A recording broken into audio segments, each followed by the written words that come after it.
Thank you, Mr. Speaker. Members, a lot has been said, and I think it's important that we reflect on it, and I'll try not to repeat it. But there are some things that you really need to know, and I think you already know this. Redistricting is a very hands-on process. You think about your own legislative experience and the idea that somebody would hand you a bill, tell you to file it and pass it, and not read it, not lay it out, not change it, not amend it, not let it come back in conference and negotiate it. But yet, on this congressional map, that's exactly what's happening here. And you may be okay with that, but I know that when this leaves the legislative chamber and leaves the executive mansion, it goes to a federal court. And I've said it all the time that we are all equal in federal court. And they're going to want to know about these procedures and these deviations from procedure and all of the things that have been done through acts or omissions. And I hope you have the answers, because I don't understand how we can have a map that eliminates 2 minority opportunity districts in Bexar County, and we have 2 members from Bexar County on the redistricting committee, but we couldn't have a public hearing in Bexar County, which is a lot closer to get to than Harris or Dallas County. That's a flag.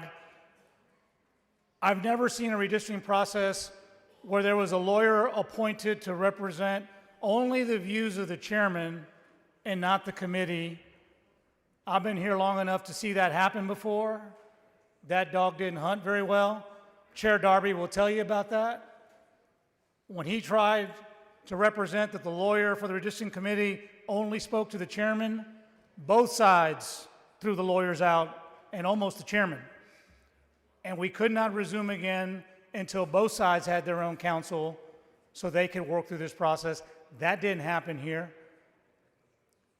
I know there are court records and there are discovery items from past redistricting that really gets into people's thoughts, gets into their emails, gets into their personal emails, their text messages, those Gmail accounts.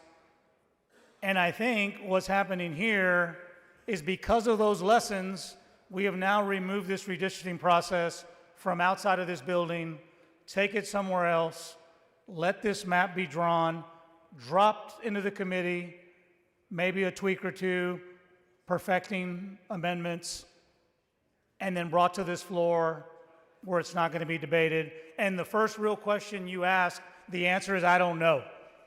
All I know, my intent is to create 5 new seats. Political performance is legal. Yes, it is, but it's not legal on the backs of the minority community. And those are the answers we have tried to get. But you can't hide all your intentions with the words political performance. You cannot say that this map is race blind and only reflects political performance, but you have 444 precinct cuts, exactly that many, because there's a 370 report that will tell you that if you've been through voting rights and voting rights litigation, you can run a report that'll tell you that there are 444 precinct cuts. That is not an accident.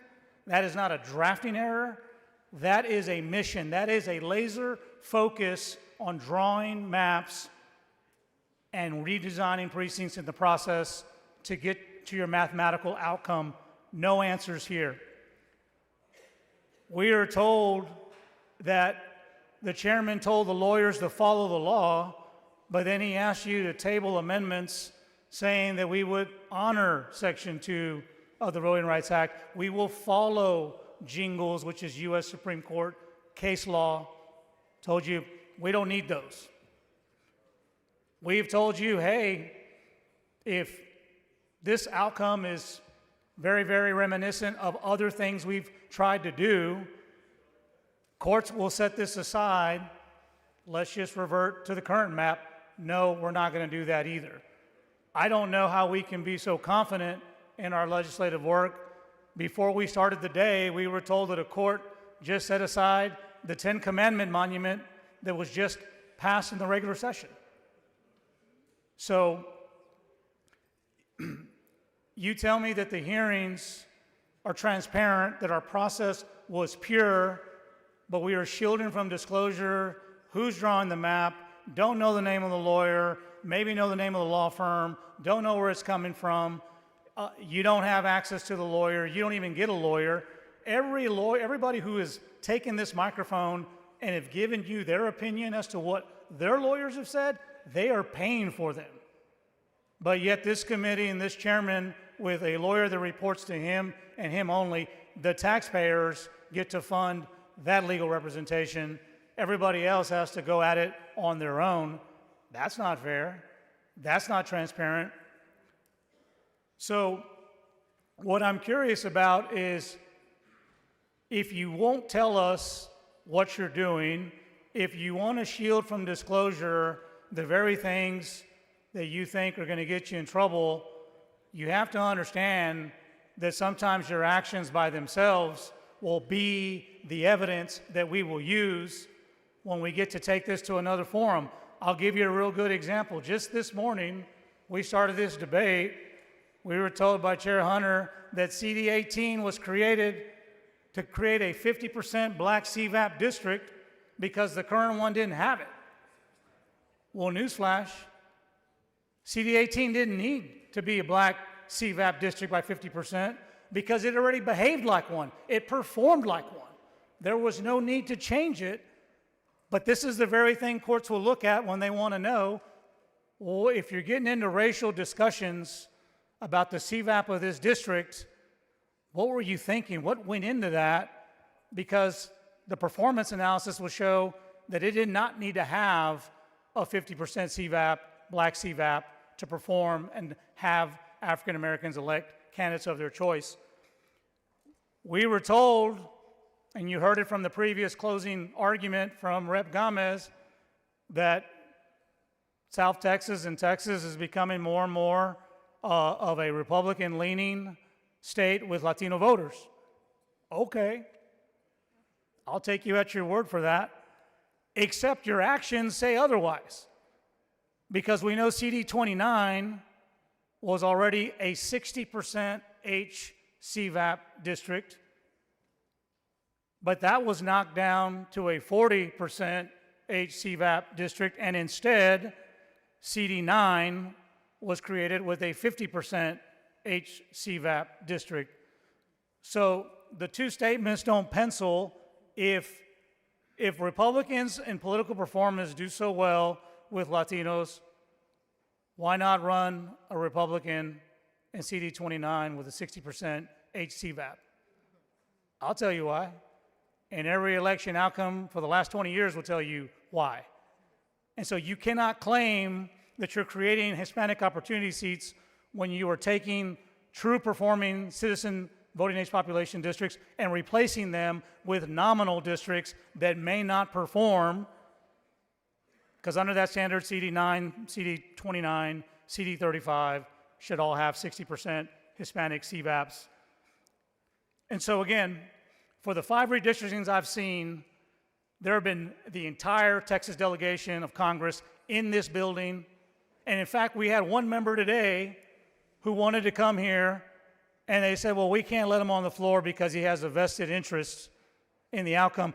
I remember the days, Ms. T, I know you do too, Joe, you do too, where you'd have this whole building surrounded by the Texas delegation, and you could not move an elementary school enrollment zone without having them come down like a sack of potatoes. I remember a time they would open this door so that we could watch the Senate gavel a map while we gavel theirs, because there is no trust in redistricting.